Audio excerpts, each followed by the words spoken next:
Hi YouTube, there's another video for you guys. Mostly I would say this is a standard feature for Tesla Model Y and 3.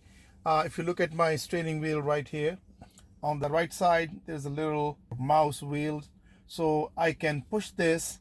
It's voice control.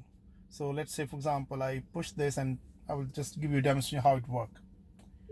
Open the glove compartment and you see it's open. So